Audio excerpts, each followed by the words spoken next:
مرحبا يا أصدقائي. اليوم سنقوم برحلة رائعة مع حيوانات المزرعة. هل أنتم مستعدون؟ هيا بنا. أولاً، دعونا نتعرف على البقرة. يسمونها في الإنجليزية cow. تتغذى البقرة على الأعشاب والبرسيم. نستخرج منها اللبن والزبد والجبن والحليب، ونستفيد من لحمها والدهون أيضاً. تستخدم جلود الأبقار لصنع الأحذية، والبقر قادر على رؤية الألوان، وتستطيع الأبقار رؤية ما حولها من جميع الاتجاهات. الجدير بالذكر أنه لا يوجد بقرتان تتشابهان في شكل البقع التي على جسمها كالبصمة. صوت البقرة يسمى خوار.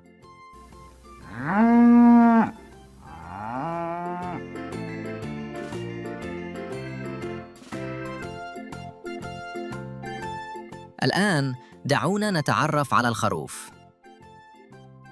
في الإنجليزية اسمه sheep. الخروف يعيش في المناطق العشبية والمزارع. صوت الخروف يسمى مأمأ. يتغذى على العلف والأعشاب كالبرسيم. يستفيد الإنسان من صوف الخروف وجلده.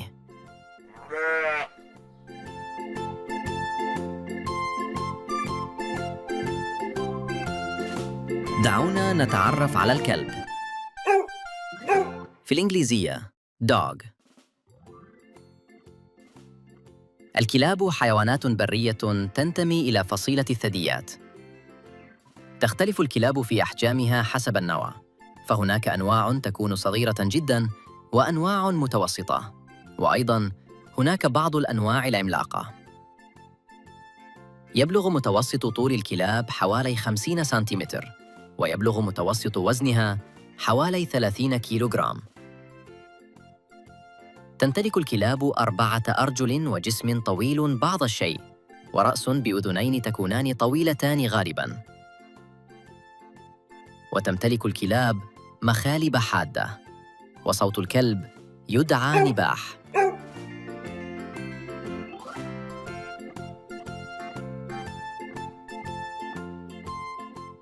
هيا بنا نتعرف على الأرنب. في الإنجليزية rabbit. الأرنب حيوان مكسو بالفرو، له ذيل قصير ويستطيع القفز بسرعة كبيرة. ينام الأرنب حوالي 8 ساعات في اليوم. يتكاثر الأرنب ما لا يقل عن 3 أو 4 مرات في السنة الواحدة. يتغذى الأرنب بصفة أساسية على الجزر والكرنب والأعشاب، ولكن أحياناً يأكل المكسرات. صوت الأرنب هو الضغيب.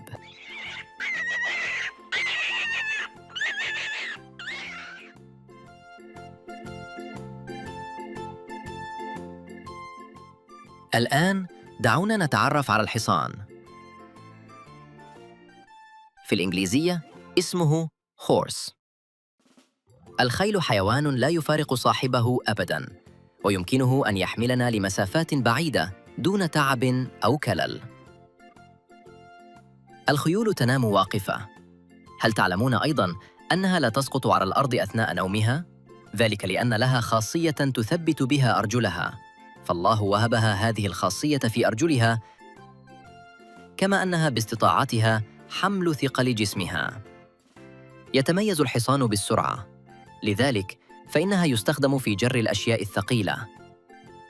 يتغذى على العشب والعلف والتبن. ويعد الحصان العربي من أعرق سلالات الخيول في العالم. صوت الحصان هو الصهيل.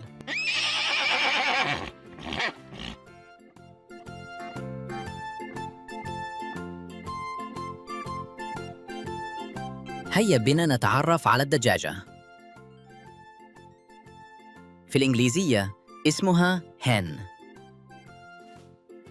من الطيور التي لا تطير. يربي كثير من الناس الدجاجة في المزارع والمناطق الزراعية. يغطي جسمها الريش. يسمى صوت الدجاجة النقنقة. يسمى صغار الدجاج كتاكيت أو صيصان. نحصل من الدجاجة على اللحم والبيض المفيد جداً للإنسان.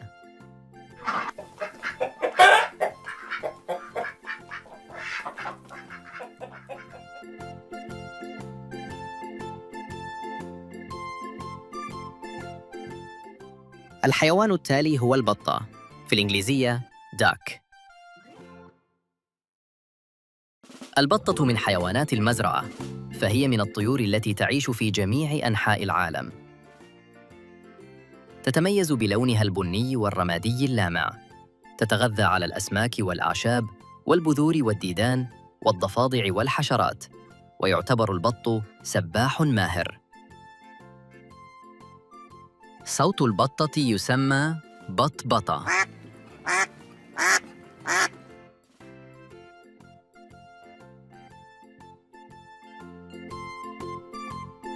وهكذا يا أصدقائي، نكون قد تعرفنا على بعض حيوانات المزرعة.